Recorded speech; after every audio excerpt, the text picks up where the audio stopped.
Mi prometido se volvió loco porque elegí usar blanco en la boda. Dijo que no soy pura. No lloré, lo dejé. Mi prometido, completamente fuera de sí, se enfureció cuando se enteró de que iba a usar blanco en nuestra boda. Quiere que use rojo para que todo el mundo sepa que no soy pura. Llevo 6 años con mi prometido y estamos comprometidos desde hace unos 8 meses. He hecho la mayor parte de la planificación de la boda, pero mi prometido, vamos a llamarlo Elian, a veces da su opinión. Hace como un mes, de la nada, Elian me dijo que había hablado con unos compañeros de trabajo y que pensaba que no debería usar un vestido blanco. Me pareció rarísimo. Elian es bastante artístico, así que pensé que sería algo relacionado con la estética de las fotos o algo por el estilo, pero yo ya estaba decidida a usar blanco. Se lo dije y se notó que se molestó, pero lo dejó pasar. Hace 2 semanas, por fin elegí y pagué el vestido. Y ahí empezó el caos. Elian volvió a la carga, súper incómodo. Me pidió ver el vestido que elegí, pero le dije que no, que quería que fuera sorpresa para el gran día. Entonces me preguntó de qué color era y cuando le dije que era blanco, explotó. Sinceramente, no entiendo por qué esto se volvió un drama. Casi todas las novias usan blanco en su boda. Cuando le pregunté qué color pensaba que iba a usar, dijo que debería ser rojo. Y yo, ¿cómo qué? Le pregunté por qué usaría rojo en nuestra boda y me salió con que el blanco es solo para novias puras. Para dar un poco de contexto, empecé a salir con Elian cuando yo tenía 22 y él acababa de cumplir 21. Él era virgen en ese entonces y yo solo había tenido un novio antes, mi ex del instituto, con quien estuve 4 años. Eso fue un problema enorme durante el primer año de nuestra relación. Casi terminamos por sus inseguridades, pero luego pasó, hasta ahora.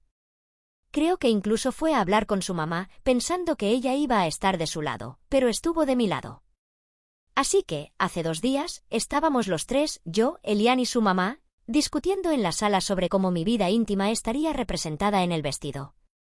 La mamá le dijo que él tampoco era virgen ya, así que quizá él también debería usar rojo. Y se puso a llorar. Elian sigue diciendo que, si uso blanco, estaré engañando a todos los invitados y que para los hombres es diferente. Todo esto me hizo replantearme seriamente si debía casarme con este tipo. No sé si es porque todo está muy reciente, pero me da asco y ni siquiera es religioso. Así que sé que esto es solo él dándole vueltas al hecho de que perdí la virginidad a los 18, mucho antes de conocerlo. Solo necesitaba desahogarme con alguien sobre lo insano que es todo esto. Ah, y para que conste, no me casé. Elian me lo puso muy fácil. Hoy creo que nunca habló con compañeros de trabajo sobre el vestido. Probablemente se lo inventó. Después de que terminé con él, intenté hablar para entender qué había pasado de verdad, pero no obtuve ninguna respuesta concreta. Mi mejor suposición es que cayó en uno de esos foros misóginos que hablan sobre la pureza y se inventó esa historia para echármela encima. Nuestra ruptura fue fea. Dijo cosas horribles de mí en internet. Me llamó usada, gorda, dejada, dijo que estaba horrible sin él. Eventualmente paró, solo porque yo nunca respondí. Hoy no tenemos ningún contacto, pero sé que el mes pasado se comprometió de nuevo. Solo sé que la chica tiene 24 años, es católica devota y parece muy dulce. Por ella, espero que le vaya bien. Nunca imaginé que mi vida daría un giro tan violento a tan solo 2 semanas del día que se suponía debía ser el más feliz de mi existencia. Me llamo Inara Vega, soy de Valencia, y sí, fui una de esas mujeres que estuvieron a punto de casarse con el hombre equivocado, pero no solo lo descubrí a tiempo, lo dejé, lo vi caer y estoy aquí para contarlo. Elian y yo llevábamos 6 años juntos. Nos conocimos en la universidad, en una exposición de fotografía en Salamanca. Él era encantador, de esos hombres que escuchan más de lo que hablan, que te hacen sentir vista. O eso creía yo. Durante años creí que teníamos una relación sana. Había discusiones, claro, como en cualquier pareja, pero nunca imaginé que algo tan mundano como el color de un vestido desataría una tormenta que destrozaría no solo nuestros planes de boda, sino su imagen ante todos los que le rodeaban. Recuerdo perfectamente la noche en que todo estalló. Había pagado mi vestido de novia esa misma mañana. Blanco, blanco como la sal de las playas de Alicante, blanco como las paredes encaladas de mi infancia en Altea. Lo elegí por lo que significaba para mí, no por ningún símbolo de pureza. Cuando se lo dije a Elian, se puso tenso. Me miró con una mezcla de decepción y rabia contenida. «Blanco, Inara, ¿de verdad? ¿Qué pasa con que sea blanco? Es mi vestido. Es lo que siempre quise. Eso no es coherente con tu pasado». Sentí cómo se me congelaba el cuerpo. «Perdona. Sabes perfectamente a lo que me refiero. No eres pura. Deberías usar rojo. Sería más honesto». Me reí al principio. Pensé que era una broma malísima, pero él no sonrió. Su cara estaba seria, rígida. Me senté en el borde del sofá y lo observé. Elian estaba de pie, cruzado de brazos, con esa mirada crítica que rara vez mostraba. Esa noche lo vi de otra forma y no me gustó lo que vi. ¿Qué clase de estupidez es esa, Elian? Lo hablé con mis compañeros de trabajo. Todos dijeron que sería una farsa. ¿Tú y tus compañeros de trabajo? ¿Desde cuándo dejamos que unos desconocidos decidan sobre mi vestido? Ahí empezó la verdadera discusión. Subió el tono, me llamó hipócrita, dijo que yo quería fingir algo que no era, que mis invitados merecían la verdad. La verdad, como si mi historia, mi cuerpo, mi pasado fueran vergonzosos, como si no me mereciera usar el color que me diera la gana. Me dijo que él era virgen cuando empezamos y que eso le daba derecho a opinar. No lloré. Ni una sola lágrima. Algo dentro de mí hizo clic. No era solo por el vestido, era por los años de comentarios sutiles, de control disfrazado de protección, de pequeñas humillaciones que yo dejé pasar por amor. Esa noche dormí en casa de mi madre.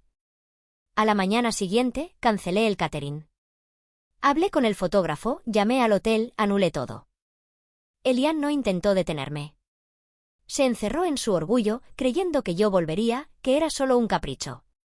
2 días después vino su madre a casa. Nos sentamos en la sala, ella, él y yo. Elian, deja de decir tonterías, le dijo ella. Inara tiene todo el derecho del mundo a usar lo que quiera. Además, tú tampoco eres virgen. ¿Vas a ir vestido de rojo? Silencio. Elian se quebró. Se echó a llorar. Balbuceaba cosas sin sentido, que lo había traicionado, que no lo entendía, que lo humillaba delante de su madre. Me levanté y me fui. No dije nada más. No hacía falta. Después de eso no volvimos a hablar, pero ahí no terminó todo. Lo que vino después fue aún más oscuro. Elian empezó a publicar cosas horribles sobre mí en redes sociales. Me llamó de todo, rodada, fácil, gorda, acabada. Lo hacía con indirectas, pero todos sabían que hablaba de mí. Gente que conocía, que consideraba amiga, le reía las gracias. Algunos incluso le daban la razón. Pensé en demandarlo, pero no quería seguir atada a él por más tiempo. Decidí hacer silencio, desaparecer, y entonces algo inesperado ocurrió. Un mensaje, una mujer, una foto de un anillo de compromiso. Hola, me llamo Zuri. Creo que tú y yo tenemos algo en común. Estoy comprometida con Elian. El mensaje de Zuri me dejó paralizada durante unos segundos. Lo leí varias veces para asegurarme de que no estaba alucinando. Una parte de mí quería ignorarlo, borrarlo, hacer como que no lo había visto. Pero la otra, esa parte más oscura, herida, la que aún sentía el ardor de las humillaciones públicas, esa parte quería saberlo todo. Respondí con un simple, «Hola, ¿qué pasa?». Intenté sonar neutral, pero mis dedos temblaban sobre el teclado. A los pocos minutos, su respuesta llegó. «Sé que esto es raro. He encontrado cosas en el portátil de Elian, capturas, conversaciones y tu nombre. Muchas cosas de ti». Respiré hondo. El corazón me palpitaba fuerte, como cuando sabes que estás a punto de descubrir algo que va a doler pero que, al mismo tiempo, te liberará. «¿Podemos hablar por teléfono?», escribí. Me pasó su número y la llamé de inmediato. Su voz sonaba joven, frágil, muy diferente a lo que imaginé. Era dulce, educada, con ese deje tímido de alguien que no quiere molestar pero sabe que debe hacerlo. «Inara, perdona por todo esto, no sé ni cómo empezar».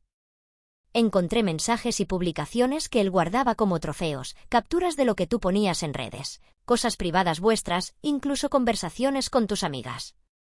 Me pareció enfermizo. ¿Desde cuándo estás con él? Hace unos 6 meses. Nos conocimos en una misa. Yo soy bastante devota y él parecía encantador. Me hacía sentir especial. Dijo que estaba sanando de una relación muy tóxica contigo. Solté una risa sarcástica sin querer. Yo, la tóxica, por supuesto. No tardó en pedirme matrimonio. Todo fue muy rápido. Mis padres lo adoran. Pero hace unas semanas empezó a insistir con el tema del vestido. Me dijo que el blanco era solo para mujeres que merecen ese honor, y ahí fue cuando empecé a sospechar. Le conté mi versión, todo, sin suavizarlo. Zuri guardó silencio durante unos segundos que parecieron eternos. Dios mío, murmuró.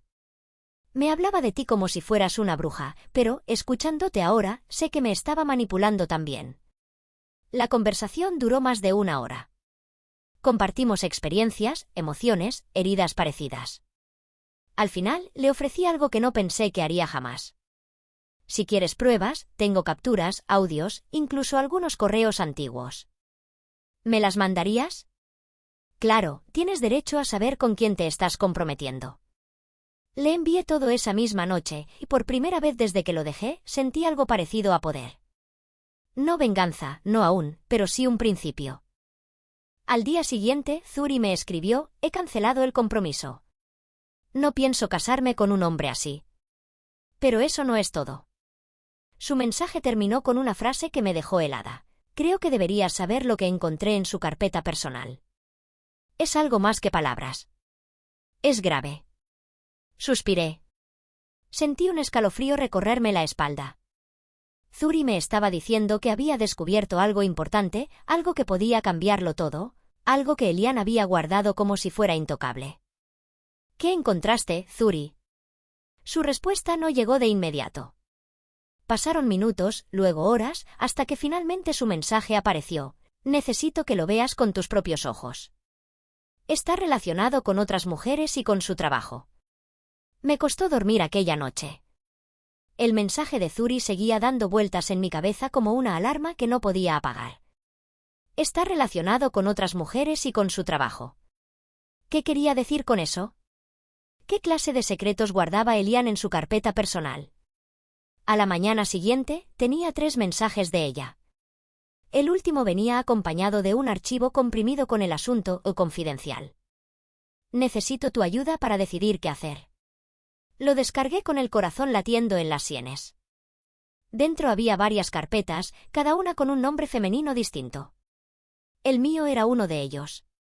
También estaban Nerea, Ainhoa, Leire, Iria y una que me hizo detener el cursor durante unos segundos. Amara P. Ese nombre me sonaba. No sabía de dónde, pero despertó algo. Abrí mi carpeta primero. Había fotos mías, algunas antiguas, otras que jamás supe que alguien había tomado. Una de ellas me estremeció, yo, saliendo del gimnasio, sudada, con ropa ajustada, claramente tomada a escondidas. ¿Cuándo había sido eso? ¿Por qué? Luego, capturas de nuestros chats, conversaciones íntimas, algunas manipuladas, recortadas para que yo pareciera cruel o vulgar. Vídeos, audios, incluso una copia del contrato del alquiler del piso donde vivíamos juntos. Me observaba, documentaba, archivaba, como si yo fuera un objeto de estudio. Sentí náuseas. Cerré todo de golpe y me alejé del portátil. Zuri me llamó poco después. ¿Lo viste? Sí. Es enfermizo. ¿Qué es esto, Zuri? ¿Por qué haría algo así? No lo sé, Inara, pero eso no es lo peor. Su voz temblaba. Respiró hondo antes de continuar. En la carpeta de Amara P hay documentos del colegio donde trabaja Elian y correos electrónicos, cartas de padres, quejas. Amara P es una alumna, no es una profesora, y parece que lo denunció por acoso hace 2 años. Me senté de golpe. ¿Y sigue trabajando ahí? Eso es lo raro. Parece que todo fue silenciado. Hay correos de directivos pidiendo que no se agite más el tema. Amara fue trasladada. Él se quedó. ¿Y por qué guardar todo eso? Porque es un enfermo. Guarda todo lo que podría usar en contra de alguien. Control, Inara. Él lo necesita como el aire. Me quedé en silencio. Algo en mi interior cambió en ese instante. Ya no era solo una historia de desamor y humillación pública, era un patrón. Elian era un depredador emocional y, quizás, algo más. Zuri, esto hay que denunciarlo. Sí, pero necesitamos más. Algo que conecte todos los casos, algo que lo deje sin escapatoria. Suspiré. Pensé en todas esas otras mujeres cuyos nombres vi en las carpetas. Mujeres que tal vez no sabían que formaban parte de este rompecabezas siniestro. Tenemos que hablar con ellas, dije, una por una. Y si no quieren, entonces lo haré yo sola. Zuri guardó silencio. Luego dijo con una voz distinta, más decidida. No, vamos juntas. Durante los días siguientes, Zuri y yo nos convertimos en investigadoras, detectives de nuestra propia historia. Conseguimos los contactos de dos de las mujeres. Una vivía en Valencia, otra en Vigo. Las llamamos. Al principio, ambas fueron reacias, pero cuando mencionamos a Elian, se abrieron como heridas viejas. Ambas habían tenido relaciones breves pero intensas con él. Las dos describieron el mismo patrón: encanto inicial, control progresivo, manipulación emocional, gaslighting. Y ambas rompieron contacto sin saber que otras habían vivido lo mismo. Creí que era cosa mía, dijo Leire desde Vigo, que yo era la loca. Hasta ahora. Unimos testimonios, guardamos pruebas. Zuri, meticulosa, creó un archivo compartido con todo, cronologías, nombres, fechas. Era un dossier. Pero algo ocurrió que no esperábamos. Una noche, mientras trabajaba en el archivo, recibí un mensaje de un número desconocido: deja de escarbar, Inara. Te estás metiendo donde no debes. Me quedé helada. El mensaje era claro, Elian sabía lo que estábamos haciendo. Miré por la ventana. Por primera vez en semanas, sentí miedo real. Dormí con una lámpara encendida esa noche y con la silla trabando la puerta de mi habitación, como si estuviera en un hotel barato al otro lado del mundo. Ridículo, lo sé, pero el miedo no tiene lógica, tiene memoria. El mensaje me había dejado una sensación viscosa en la piel, como si algo oscuro estuviera arrastrándose por las paredes de mi casa. Lo volví a leer varias veces, preguntándome si era Elian o algún amigo suyo. ¿Estaba vigilándome? ¿Había cámaras, micrófonos? Llamé a Zuri de inmediato. Recibí un mensaje. Me están advirtiendo que pare. ¿Qué decía exactamente? Deja de escarbar, Inara. Te estás metiendo donde no debes. Ella no respondió de inmediato. Podía oír su respiración al otro lado del teléfono, contenida, como si estuviera procesando algo que ya había anticipado. Yo también lo recibí, dijo al fin. Ayer, pero desde otro número. No quise decirte para no asustarte. Ahora el miedo ya no era solo mío, era compartido, y eso, de algún modo, me dio fuerzas. Esto significa que estamos tocando algo importante, dije con una convicción que me sorprendió. O que estamos en peligro. Decidimos actuar. Fuimos al día siguiente a la comisaría de Ruzafa con todo el dossier impreso en una carpeta negra que parecía más pesada de lo que era. La inspectora que nos recibió, una mujer de mirada dura llamada Arlette, leyó en silencio los primeros documentos, pasaba las páginas con cuidado, pero sin disimular la tensión en su mandíbula. ¿Tienen pruebas de que estos mensajes vienen de él?, nos preguntó. No directas, pero sabemos que es él. Los números son anónimos, pero el contenido encaja demasiado, respondió Zuri. Podemos iniciar una investigación formal, pero sepan que esto puede tomar tiempo y no puedo garantizarles protección si no hay una amenaza directa. ¿Y si conseguimos más pruebas?, pregunté, algo que lo vincule a un patrón de conducta. Entonces tendrán un caso. Salimos de la comisaría con la determinación renovada. Decidimos enfocarnos en conseguir lo que faltaba, pruebas definitivas. Necesitábamos a Amara P. Ella era clave. Busqué su nombre completo en redes profesionales: Amara Ponce, profesora de literatura. Actualmente trabajando en un colegio privado en Gijón. Su perfil estaba inactivo, pero encontré una dirección de correo antigua en un comentario de una publicación sobre acoso escolar. Le escribí esa misma noche, me presenté, le conté lo esencial y le pedí una llamada, solo una. No contestó durante 3 días, hasta que al cuarto sonó mi teléfono. ¿Eres Inara Vega? Dijo una voz rasposa al otro lado. Sí, ¿eres Amara? He leído tu correo. Necesito saber por qué ahora. Le conté todo. Desde el vestido blanco hasta las carpetas, los testimonios, los mensajes anónimos. Hubo un largo silencio. Elian arruinó mi carrera, dijo al fin. Me hizo pasar por loca, por histérica. Dijo que me lo inventé todo porque me rechazó. El colegio me ofreció dinero para quedarme callada. Lo acepté. No tenía otra opción. Amara, necesitamos tu testimonio. Tú puedes demostrar que esto es una red de manipulación, no casos aislados. ¿Y si vuelve a por mí? No estará sola. Somos varias ya y vamos a protegernos. Después de unos segundos, su voz cambió. Se volvió firme. Está bien, contad conmigo. Colgué y me dejé caer en el sofá. Sentía que por fin la balanza se inclinaba a nuestro favor. Elian había vivido años jugando con las vidas de mujeres como si fueran fichas, pero esta vez, las fichas estábamos organizadas. Íbamos a tumbarlo, o eso creía. Esa misma noche, mientras revisaba algunos correos antiguos, noté algo raro. Un mail reenviado desde una dirección que no recordaba haber usado, con un asunto vacío. Lo abrí. Era un audio. Lo reproduje y escuché mi propia voz, discutiendo, gritando, llorando. Eres un enfermo, Elian, un maldito enfermo. Era una conversación que nunca autoricé grabar y la edición estaba claramente manipulada. Mi voz entrecortada, cortada y pegada en frases que nunca dije. Era una trampa, una bomba esperando ser usada. Y entonces vi el segundo archivo, un vídeo titulado Inara Vega, la verdadera cara. No abrí el vídeo, al menos no esa noche. El solo hecho de ver ese título me revolvió el estómago como si hubiera tragado piedras. Inara Vega, la verdadera cara.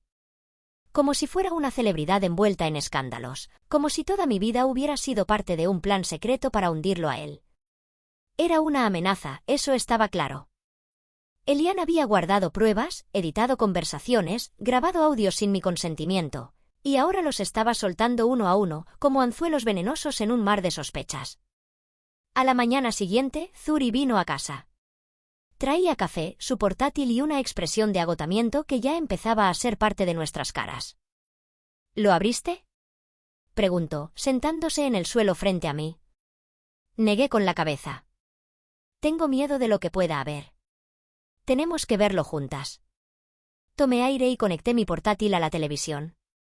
El archivo no era largo, apenas 3 minutos y medio. Hice clic en reproducir. Al principio, imágenes sueltas mías. Bailando en una fiesta, bebiendo en una terraza de verano, riendo con amigas. Nada comprometedor, pero editado con una música de fondo lúgubre, casi de thriller psicológico. Luego, mi voz, gritos, fragmentos de peleas, frases aisladas que, fuera de contexto, me hacían parecer violenta, cruel, manipuladora. No me importa cómo te sientas, siempre tienes que hacerte la víctima, nadie te va a querer como yo. No eran frases falsas, eran reales, pero descontextualizadas, cortadas como puñaladas. Sabía exactamente de qué discusiones salían y sabía que él nunca había grabado sus propias palabras, las que las provocaron. El vídeo terminaba con una foto mía, llorando, en blanco y negro. Encima, en letras rojas, una frase, ella no es lo que aparenta. Esta es la verdadera Inara Vega. Me sentí desnuda, expuesta, como si alguien hubiera arrancado pedazos de mi alma y los hubiera exhibido como trofeos. Zuri apagó la televisión con rabia. Esto es difamación. Si lo publica, lo denunciamos. Y si ya lo hizo, panicada, revisé redes sociales. Nada. Era una amenaza latente. Amara llamó, temblando, correo anónimo amenazaba con revelar datos y testificaba. Elian intentaba silenciarnos. Había que adelantarse. Contar nuestra historia primero le quitaría poder. Zuri conocía una productora en Madrid. Amara se unió. Grabamos testimonios, organizamos pruebas para dossier, no basta. Recibí un correo anónimo, ¿sabes lo de Ainhoa? Adjunto, carta de Ainhoa, Elian me destruyó. No sobreviví. Carta desgarradora. Si era suicidio, era crimen. Ainhoa había muerto hacía un año. Elian la aisló y destruyó. 5 mujeres, justicia. No bastaba documental, debía haber juicio. Abogada, Samara Ríos nos apoyó. Demanda colectiva con carta e informe. Elian subió vídeo manipulado, respondimos. Kael Sánchez reveló audios. Elian amenazó, sin control. Noticia en medios. Elian suspendido. Brisa, chantajeada, sumó su testimonio. Elian censurado. Zuri recibió ofertas, hablé con un medio. Éramos muchas. Elian demandó por difamación. Amara halló proyecto Pureza. Evidencia explotó en juicio. Elian esposado, denuncias internacionales. Documental vendido, protección. Vestimos de rojo. Samara me preparó. Amara, Zuri, Brisa y yo declaramos. Elian culpable, 9 años. Zuri triunfó, Amara ayudó, Brisa cambió leyes, Samara creó Red Ainhoa. Elian desapareció. Viajé a Altea, libre. Nunca más silencio.